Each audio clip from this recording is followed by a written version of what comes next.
এ certified বাটপার শুভেন্দু দাবি করেছে 5,000 মানুষকে বাংলাদেশে পুশব্যাক করা হয়েছে।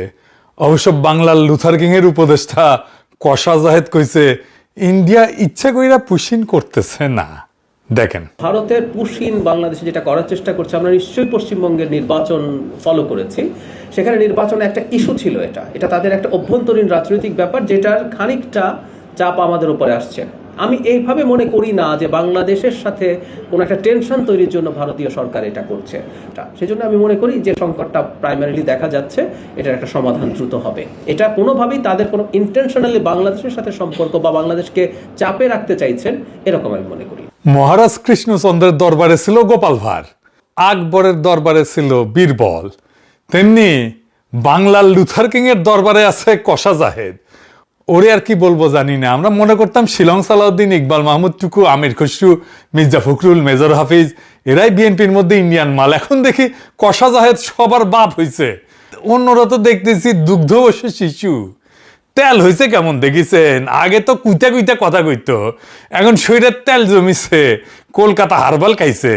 বুঝিছাও, আমাদের ট্যাক্সের পয়সায় ইন্ডিয়ার জন্য জাস্টিফিকেশন তৈরি করতেছে। আবার কয় ইউনুসের টাইমে যে সম্পর্ক আছিল সেই সম্পর্ক থেকে বাইরে হয়ে আসতেছে। আমরা বিভিন্ন পর্যায়ে যখন কথাবার্তা বলেছি, আমার নিজেরও কিছু কথাবার্তা হয়েছে, তারা বাংলাদেশের সাথে 5 আগস্ট পরবর্তী সময়ে ডক্টর ইউনুস সরকারের সাথে যে ধরনের পরিস্থিতি ছিল সেটা থেকে তারা বেরিয়ে আসতে চান। দুই দেশই চায় সে। আমাদের সাথে নাকি ভালো সম্পর্ক চায় ইন্ডিয়া।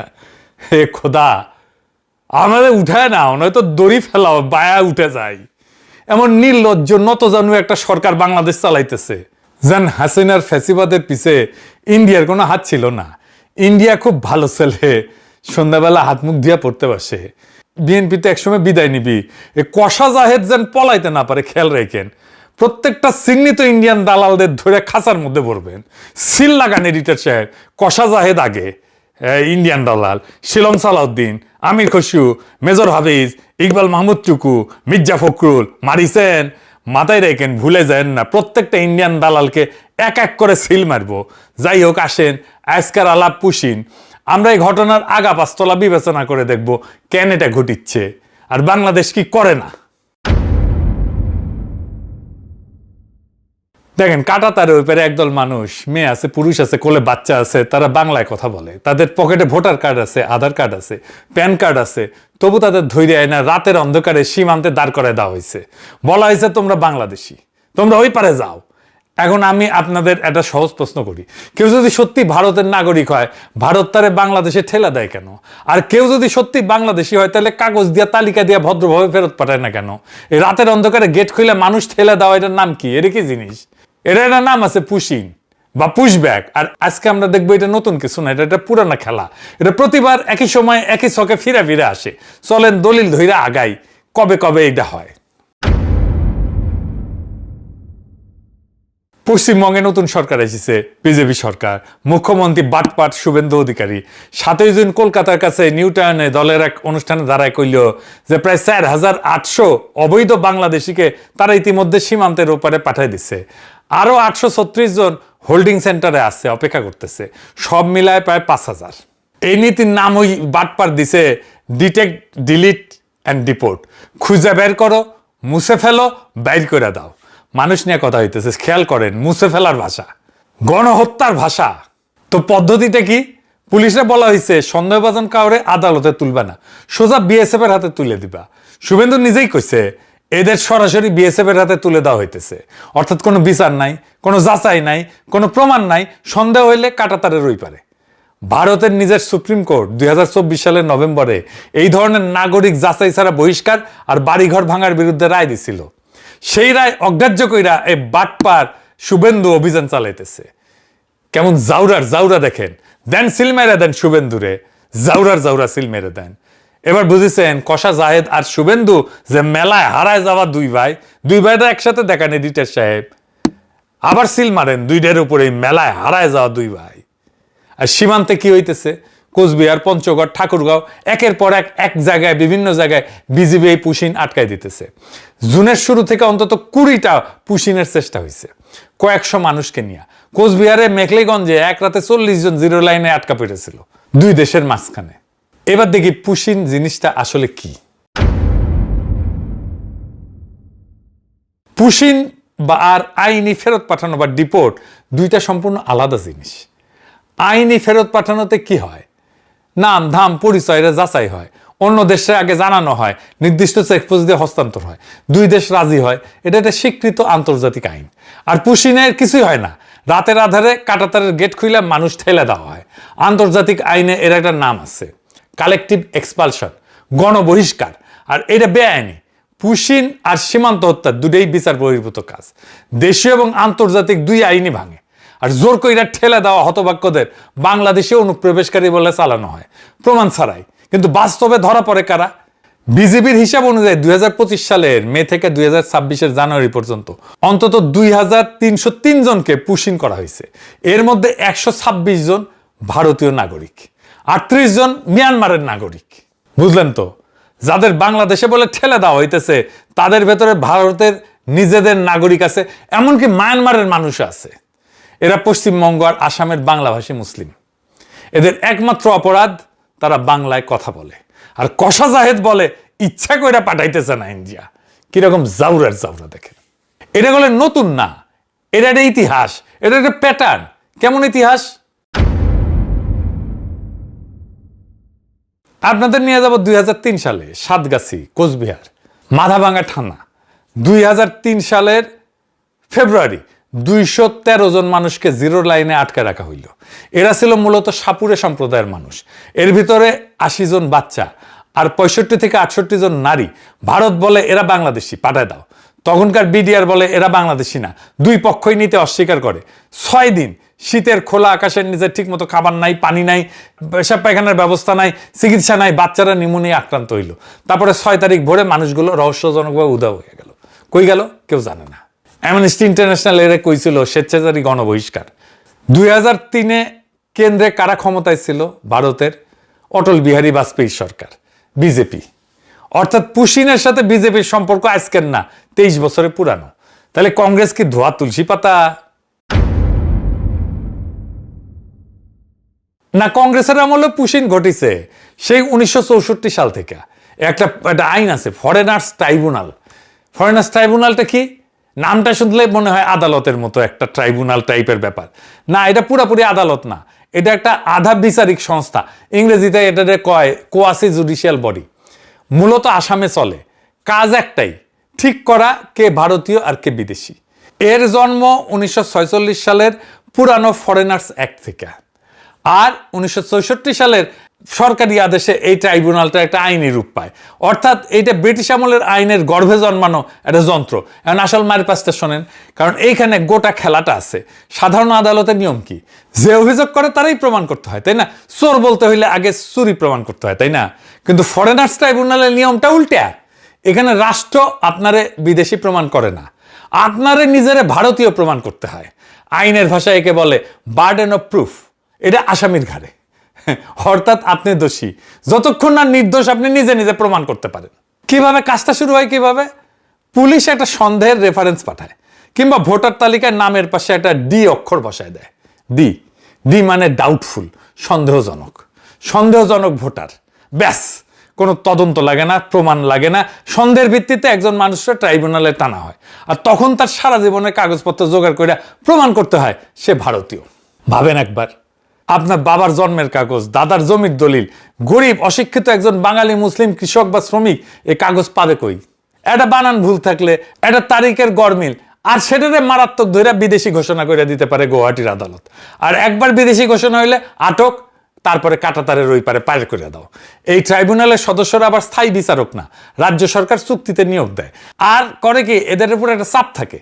কত বেশি মানুষকে বিদেশি ঘোষণা করতে পারলো তার উপরে এদের পারফরমেন্স মাপা হয়। তাহলে বুঝতে পারতেছেন, এটা নিরপেক্ষ বিচার না, এটা একটা ছাকনি, যেটা বানানোই হয়েছে নির্দিষ্ট একদল মানুষকে সাইকা বাইর করে দিতে। জানুয়ারি 2025 পর্যন্ত এই ট্রাইব্যুনাল প্রায় 1,66,000 মানুষরে অনিয়মিত অভিবাসী ঘোষণা করছে, অভারতীয় ঘোষণা করছে। 1,66,000, এটা গোটা শহরের মানুষের সমান। কাগজ কলমে রাষ্ট্রহীন করে দিছে। ইন্ডিয়া যেটা করতেছে এটা ভয়ঙ্কর কাজ। গরিব মানুষ এত পেপার সার্টিফিকেট এসব কি বুঝে? বাংলাদেশে যদি বাংলাদেশের গরিব হিন্দুদের যাদের ভিটামাটি নাই, তাদের কাছে পেপার সার্টিফিকেট চায়, তাদেরকে হ্যারাস করা শুরু করে। আর ভারত থেকে অবৈধভাবে যারা আসতেছে এই ওসিলায় এদেশে গরিব হিন্দুদের ধরে ধরে বর্ডারে নিয়ে যায় যদি ঠেলে দেওয়ার চেষ্টা করে, ব্যাপারটা কি কেমন অমানবিক হবে দেখেন। কোনো সুশীল কষা জাহেদ বিএনপির মুখে এই সমস্ত শুনবেন না, কোনো আন্তর্জাতিক মিডিয়াতে এই সমস্ত কিছু পাবেন না। কোনো মুসলিম দেশ এই কাজ করলে দেখতেন সবাইকে আউকাউ লাগাই দিত। কিন্তু এটা মজার জিনিস কি জানেন, আওয়ামী লীগ ক্ষমতা থাকলে পুশিন হয় না। কেমনে? ইন্ডিয়া 1980-র দশক থেকে হাজার হাজার মানুষকে পুশব্যাক করে আসতেছে। ক্ষমতায় কে? এরশাদ আর জিয়া। 2003-এর বড় হয় পুশিন। ঢাকায় তখন কে ক্ষমতায়? খালেদা জিয়ার সরকার। আর এখন 2026 আওয়ামী লীগের আমলে একটাও পুশব্যাক হয় না। এর সাথে মিলান শান্তি বাহিনী কখন হয়? যখন আওয়ামী লীগ ক্ষমতায় থাকে না। এটা কি নিছক কাকতালীয় ব্যাপার? আওয়ামী লীগ ক্ষমতায় থাকলে দিল্লি পুশিন এড়ায় চলে, কারণ এতে বন্ধু সরকার বিব্রত হয়। আর আওয়ামী লীগ না থাকলে দিল্লি খরচ কমে যায়, তখন ঢাকা শত্রু হইয়া যায়, চাপে রাখা যায়, আবার ভিতরে হিন্দুত্ববাদী বহুত চাঙ্গা করা যায়। এক ঢিলে দুই পাখি। হিউম্যান রাইটস ওয়াচ নিজেই বলছে পশ্চিমবঙ্গ আর আসামের নির্বাচনের আগে রাজনৈতিক ফায়দার জন্য এই অভিযান জোরদার করা হয়েছে। এইবার আসেন দেখি ইন্ডিয়ার যে যুক্তি, এটার জাউরামু, আর লুথার কিং এর সরকারের বাগাড়ম্বরটা দেখি। পশ্চিমবঙ্গে বিজেপি জিতলো, তার পরের দিন 5ই মে বাংলাদেশের পররাষ্ট্রমন্ত্রী রজার খলিল কইল যে পশ্চিমবঙ্গে ক্ষমতা বদলের পর পুশিন ঘটলে বাংলাদেশ ব্যবস্থা নেবে। কড়া কথা। হ্যাঁ, হুমায়ুন কবির পররাষ্ট্র বিদেশক উপদেষ্টা ও কইল যে সীমান্তে মানুষ মারা হইলে বা ঠেলে দেওয়া হইলে আমরা বৈশা বৈশা দেখবো না। ওরে বাবা রে! হ্যাঁ, তালে বর হ্যাডোমের। হ্যাঁ, আর কষা জাহেদ কয় সম্পর্ক মেরামত করবে, প্রতিরোধের কূটনীতিও করবে, আবার সম্পর্কের মেরামতের কূটনীতি করবে। দুইটা একসাথে চলে না। সরকার পুশিন নিয়ে তো বসে আছে, তো পুশিন তো করতেছে নানা জায়গা থেকে। বসে আছিস কেন হারামজাদা? মাদার আছিস কেন? ইন্ডিয়ান হাই কমিশনারকে দায়িকায় জিজ্ঞেস করা দরকার ছিল এসব কি হইতেছে। জাতিসংঘে দৌড়াদৌড়ি করতেছে না কেন? হ্যাঁ, দোভালরে তো রজার খলিল দাওয়াত দেয়, ইন্ডিয়া গিয়ে নায়র খেয়ে আসলো সবাই মিলে, আবার কয় বৈশা থাকবো না। জাউরামির সীমা পরিসীমা নাই, ফাউলের ফাউল। বাংলাদেশে 8,500 অবৈধ ইন্ডিয়ান আছে, পাশায় লাথি দিয়ে বাইর করে দেওয়া হচ্ছে না কেন? কেন এদের জন্য ডিটেনশন সেন্টার বানানো হইতেছে না? ধর বাংলাদেশি ধর বইলা যে শুভেন্দু ধাওয়া দিছিল, দেখেন আবার এডিটর সাহেব।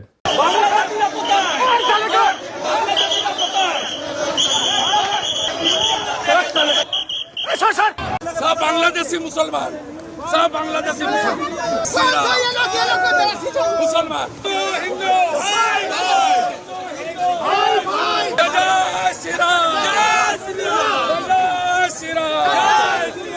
দেখেছেন, আমরা বলি এখন পাবলিকরে ধর অবৈধ ইন্ডিয়ান ধর কইয়া ধাওয়া দিতে কমো। ওই আবার জাতিসংঘে নাকি রজার খলিল কিবা হইছে, বাংলাদেশের সফট পাওয়ার নাকি আকাশে উঠিছে। হয়তো জাতিসংঘে যায় কিছু করে না কেন? জাতিসংঘের একটা নীতি আছে, এটা ফ্রেঞ্চ শব্দ, নন রিফুলম নাম। যাচাই ছাড়া বিচার ছাড়া কাউরে জোর করে সীমান্তের ওপারে ঠেলা যায় না। এটার মানে হইতেছে আইন, এটা আন্তর্জাতিক প্রথাগত আইন। জাতিসংঘের মানবাধিকার পরিষদে বাংলাদেশ চাইলে এই ইস্যু তুলতে পারতো, তোলে নাই কেন? কিছুই করে না কেন? আর কয় বৈশা থাকবো না। হ্যাডোমের জাউরা। এখন আসেন যুক্তির কথায় আসি। ইন্ডিয়া বলে লক্ষ লক্ষ বাংলাদেশি কাজের খোঁজে ভারতে ঢুকতেছে। আচ্ছা, ঢুকবে কেন? মানুষ তো গরিব জায়গা থেকে ধনী জায়গায় যায়। বাংলাদেশ কি ভারতের এই সীমান্তবর্তী রাজ্যগুলোর চাইতে গরিব? আসেন সংখ্যায় দেখি। বাংলাদেশের মাথাপিছু জিডিপি এখন $2,500 থেকে $2,600। এই সংখ্যাটা মাথায় রাখেন। এবার সীমান্তের ওপারে তাকান, পশ্চিমবঙ্গ, পূর্ব ভারতের সবচেয়ে উন্নত রাজ্য, যেটা গর্ব কইরা দেখায়, তাদের মাথাপিছু জিডিপি কত? প্রায় $2,100, মানে বাংলাদেশের চেয়ে নিচে। আর বিহার ভারতের সবচেয়ে গরিব রাজ্য, মাত্র $1,100 ঘরে, বাংলাদেশের প্রায় অর্ধেক। এই বিহার থেকে কিন্তু সবচেয়ে বেশি শ্রমিক যায় সারা ভারতে ছড়ায় পড়ে। বাংলাদেশের সীমান্তে ভারতের যে রাজ্যগুলো, সে রাজ্যগুলো তো সবচেয়ে গরিব। কোন দুঃখে বাংলাদেশ থেকে কেউ পশ্চিমবঙ্গ বা আসামে যাবে বা বিহারে যাবে? যাদের ধরা হয়েছে তারা কই কাজ করতো? হিউম্যান রাইটস ওয়াচ বলতেছে এরা পশ্চিমবঙ্গ থেকে কাজের খোঁজে গুজরাট, মহারাষ্ট্র, রাজস্থান, উত্তরপ্রদেশ, ওড়িশা, দিল্লিতে যাওয়া বাঙালি মুসলিম। তো গুজরাট, মহারাষ্ট্র এগুলো তো ধনী এলাকা, শিল্পোন্নত রাজ্য, অর্থাৎ শ্রমিকেরা ধনী রাজ্যে যাইতেছে গরিব রাজ্য থেকে, আর সেখানে ধরা পড়তেছে। এই শ্রমিক নেয় তারা, তাদের যখন কনস্ট্রাকশনের কাজ থাকে, যখন সস্তা শ্রমিকের দরকার পড়ে, তখন তারা শ্রমিক নেয়। তারপরে কাজ শেষ হয়ে গেলে ছুঁইরা ফেলে দেয়, তখন বলে এরা বাংলাদেশি। দরকারের সময় সস্তা শ্রমিক, ভোটের সময় শত্রু। বাংলাদেশের ইকোনমি তো ইন্ডিয়ার চাইতে খারাপ না। আমাদের লোকেরা মধ্যপ্রাচ্যে যাবে, মালয়েশিয়া যাবে, সিঙ্গাপুর যাবে, ইউরোপ যাবে, আমেরিকায় যাবে, কোন দুঃখে ইন্ডিয়া যাবে। তো ভারত বাংলাদেশে অনুপ্রবেশকারী পাবে কই? পায় না তো। তাই নিজেদের নাগরিককেই ধরতে হয় বাংলাদেশে অনুপ্রবেশকারী বলে, ধইরা পাঠায় দেয়। যারা আছে ওইখানে সবগুলো ইন্ডিয়ান, তারা নিজেরাই বলে। কে আসলে কার কাছে যায়? তিনটা জিনিসের উপরে নির্ভর করে শ্রমিকেরা কোথায় যাবে: মজুরি, মর্যাদা আর চাকরি। প্রথমে মজুরি আর মর্যাদা। বাংলাদেশে একজন রিক্সা চালক দিনে ভালো রোজগার করে, নগদ প্রত্যেক দিন হাতে, কোনো বস নাই, কোনো বিশেষ দক্ষতা লাগে না। একটা গবেষণা বলতেছে ঢাকা একজন রিক্সা চালকের আয় গার্মেন্টসের ন্যূনতম মজুরির প্রায় 5 গুণ হইতে পারে, এমনকি একজন পুলিশ কনস্টেবলের চাইতেও বেশি। তো এটা তো স্যার টাকা না, এটা একটা স্বাধীনতা। একজন তরুণ চালক গবেষকরা বলছিল মাসে 15,000 টাকা, এটা তো সরকারি চাকরির বেতনের মতো। এই স্বাধীন রোজগারের সুযোগ ভারতের গরিব রাজ্যে একজন অদক্ষ শ্রমিকের আছে? নাই। এবার নারীর কথা বলি, এটা আসল জায়গা।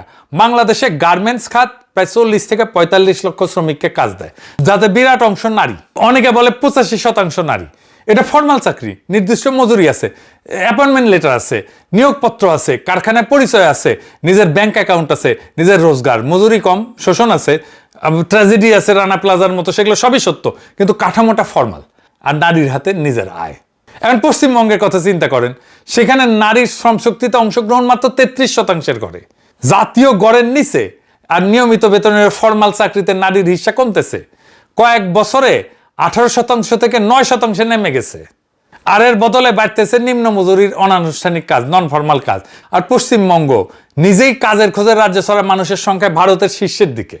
তো একজন বাংলাদেশি নারী যে গার্মেন্টসের তুলনামূলক সম্মানের স্বাধীন ফর্মাল চাকরি করতেছে, সে কেন সীমান্ত পাড়ি দেয়া এমন একটা রাজ্যে যাবে যেখানে ফর্মাল চাকরি নেই, যেখানে তাকে বাসায় জিগিরি করতে হবে? শ্রম তো সম্মান আর মজুরির দিকে যায়, উল্টা দিকে তো যায় না। বাংলাদেশে একটা একক খাত, এই গার্মেন্টস খাত, যত মানুষের ফর্মাল চাকরি দেয়, পশ্চিমবঙ্গে সেই মাপের রপ্তানি শিল্পই নাই। উল্টা পশ্চিমবঙ্গ থেকে মানুষ বাইরে হয়ে যাইতেছে।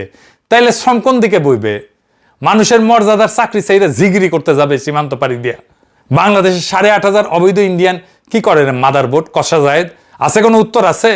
আর এই যে শুভেন্দু যে ধর বাংলাদেশি ধর বলে, কারে সে দাওয়া করতেছে?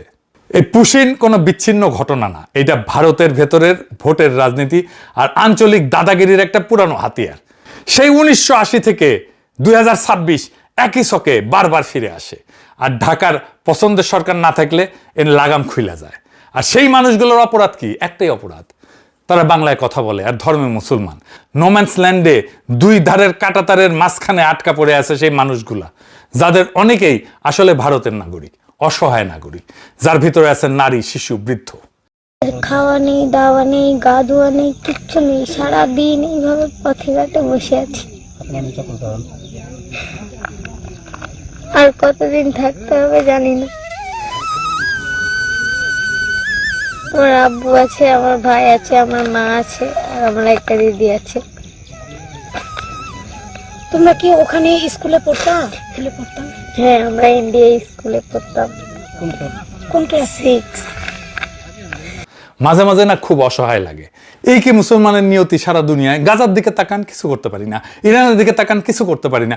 রোহিঙ্গাদের দিকে তাকান, 10 বছর ধরে আমাদের ঘাড়ে আছে, কিচ্ছু করতে পারি না, ফিরিয়ে দিতে পারি না। আর এখন আমাদের নিজেদের ভাষার মানুষ, ভারতীয় বাংলাভাষী মুসলমান নোম্যান্স ল্যান্ডে এসে আটকা। আর আমিও কিছু করতে পারি না। একটা সভ্যতা, একটা উম্মা, যাদের এত টাকা পয়সা, যাদের এত বড় বড় শেখ, যাদের এত ইতিহাস, এত গৌরব, আজ তাদের সন্তানেরা, তাদের ভাইয়েরা কাঁটাতারের মাঝখানে দাঁড়ায় আছে। কোনো দেশ তাদের নিতে চায় না। কিন্তু একটা জিনিস আমরা পারি, আমরা মনে রাখতে পারি আর বলতে পারি, আমরা দলিল করে রাখতে পারি, যাতে কেউ একদিন বলতে না পারে আমরা জানতাম না, আমরা দেখি নাই।